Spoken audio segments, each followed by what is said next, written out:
अस्सलाम वालेकुम नाज़रीन, मां आहियां शुएब अली उमरानी ऐं तव्हां ॾिसी रहिया आहियो BR time news.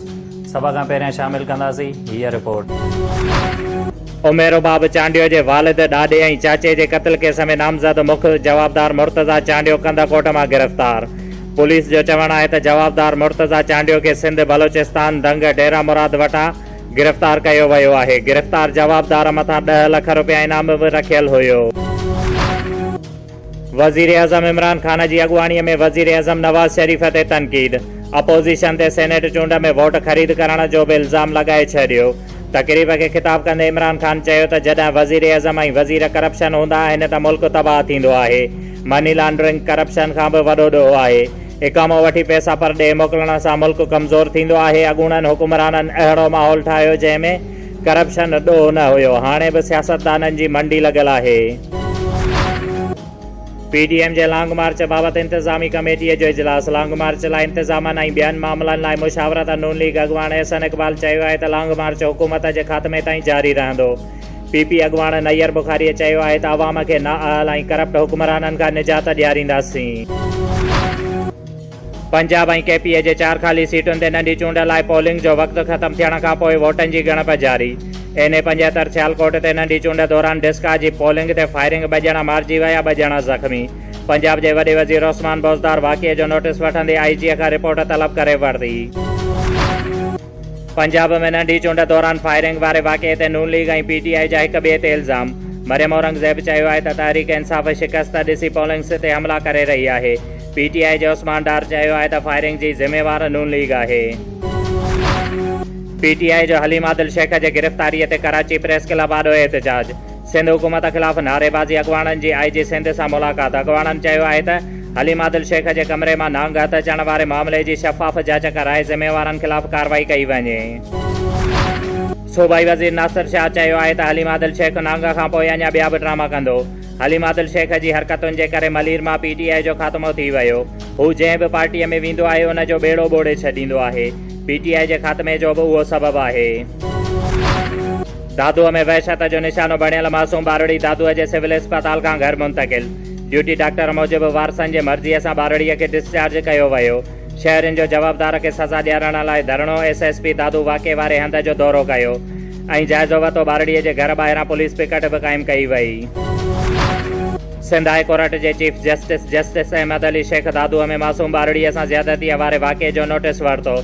SSP DC दादू ऐं सिविल अस्पताल हैदराबाद जो MS ईंदड़ सूमर ते तलब। अमलदारनि खे ॿारड़ीअ सां थियल ज़्यादतीअ बाबति तफ़सीली रिपोर्ट बि पेश करण जो हुकुम। खीरपुर खां मियांवाली कुंडा मोड़ ते तेज़ रफ़्तार स्कूल वैन कल्टी थी पई, जंहिंमें 14 ॿार सवार हुया। वैन कल्टी थियण जे नतीजे में 6 ॿार मौक़े ते फ़ौत ऐं ॿियनि जी हालत पिणु ॻणती जोगी ॿुधाई पई वञे। पुलिस वाक़े वारे हंधि पहुची वाक़े जी जांच करे रही आहे। तालके दौड़ जे शाखुनि सदावा वेसरो माइनर सहेलो शाख जामवा जी खाटी ऐं वेसरो शाख खे पको करण जे दौरान आपाशी खाते जे अमले ऐं बाअसर माण्हुनि जे तरफ़ां शाखुनि जे कपरनि ते बीठल लखें रुपयनि जी मालियत जा वण जेके ईंदड़ वेंदड़ माण्हुनि खे गर्मीअ जी मौसम में छांव मुहैया कंदा हुया, उहे वढराए राति जी ऊंदाईअ में मुख़्तलिफ़ RO मशीन्स ते विकिरो करे छॾिया, जेके ट्रैक्टर ट्राली ऐं लोडर रक्षा जे ज़रिए खणाया विया। ॿिए तरफ़ शाखुनि जे करोड़े रुपयनि जी खाटी बि नाले मातर कराई वई आहे, जंहिं सिलसिले में शाखुनि जी हालत तमामु ख़राबु नज़र अची रही आहे। जंहिं ते इलाइक़े वासियुनि शाखुनि तां वणनि जी वाढई ऐं खाटी सही न थियण ते सिंध हाई कोर्ट जे चीफ जस्टिस ऐं आपाशी जे सूबाई वज़ीर ऐं नेब खां नोटिस वठण जो मुतालबो कयो आहे।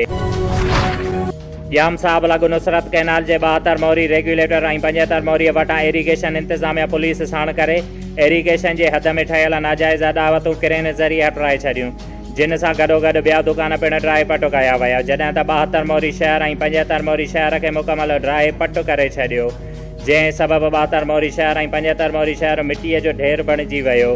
जंहिं ते 72 मोरीअ जे शहरनि बाबू बिरोही, मोहम्मद बख्श बिरोही, पीर बख्श बिरोही, गुलाम हैदर बिरोही ऐं ॿियनि दाईंदे चयो त इरीगेशन अमलदारनि असां सां ज़ुल्म कयो आहे, जॾहिं त असांजा दुकान इरीगेशन जे हद खां घणो परे आहिनि ऐं असांखे नोटिस बि न ॾिनो वियो आहे।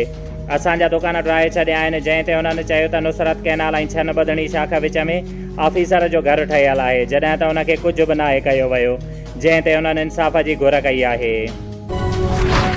कमिश्नर शहीद बेनज़ीराबाद ऐं DC नुशरफ फिरोज़ मिठियाणीअ में अली गौहर शाह जे मेले जो इफ़्तिताह करे रहियो आहे। 3 साल अॻु झांगरा में बेदर्दीअ सां क़तल थियल तानिया खासकेलीअ जी माउ खुर्शीद बेगम भेण ईमान खासकेलीअ जो इंसाफ़ न मिलण ख़िलाफ़ नवाबशाह प्रेस क्लब ॿाहिरां एहतिजाज। जंहिं मौक़े ते उन्हनि चयो त 3 साल अॻु जवाबदार ख़ान मोहम्मद नोहाणी, मौला बख्श नोहाणी, आली नोहाणी घर में दाख़िल थी मुंहिंजी नौजवान नारी तानिया खे हथियारनि सां फायरिंग करे बेदर्दीअ सां क़तल करे छॾियो हुयो, जेको केस दहशतगर्दी अदालत में हलंदड़ हुयो, जंहिंखे सेशन कोर्ट में मुंतक़िल कयो वियो आहे। पर हिन महिल ताईं जवाबदारनि खे का बि सज़ा नाहे ॾिनी वई। जवाबदारनि खे मौत जी सज़ा ॾेई असांखे इंसाफ़ फराहम कयो वञे।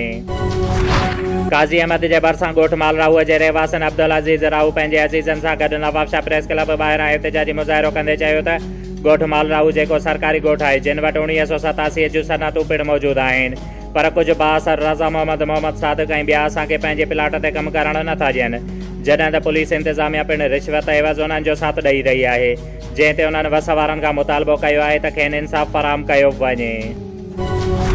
पुराणे नवाबशाह जे इलाइक़े ख़ान मोहम्मद कॉलोनीअ जी रहवासण पीपीअ जी पुराणी जियाली साहिरा ख़ातून पंहिंजे मुड़ुस सां गॾु सख़्तु बीमार हुअण बावजूदि नवाबशाह प्रेस क्लब ॿाहिरां पीपल्स पार्टीअ जो बैनर खणी रोईंदे एहतिजाज कंदे चयो त मां गुज़िरियल 8 महीननि खां चेले जे सूर में मुब्तला आहियां ऐं ग़रीबीअ सबबु इलाजु कराए नथी सघां, जंहिं ते हुन आसिफ़ ज़रदारी, फरियाद टालपुर ऐं ॿियनि वस वारनि खां मुतालबो कयो आहे त मुंहिंजो इलाजु कराए मुंहिंजी ज़िंदगी बचाई वञे। काज़ी अहमद लॻ ॻोठ चौणा मोरी नज़दीक अमानला केहरी ॻोठ वटि नामालूम माण्हुनि ॻोठ सबड़ ख़ान रिंद जे रहवासी मोहम्मद अमीन रिंद जे मथां क़ातिलानो हमिलो करे ज़ख़्मी करे विधो, जंहिंखे टंग में 2 गोलियूं पिणु हयूं वयूं आहिनि, जंहिंखे काज़ी अहमद अस्पताल आंदो वियो।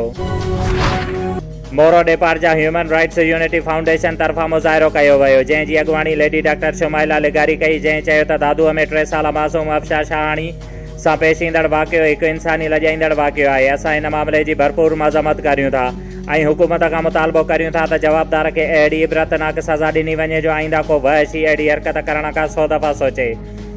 अफशार शाहाणीअ जे वारसनि ह्यूमन राइट्स यूनिटी फाउंडेशन जे प्लेटफॉर्म तां पंहिंजो एहतिजाज रिकॉर्ड कराईंदे चयो त वहशतनि मां दरिंदे खे सरेआम फांसी ॾिनी वञे।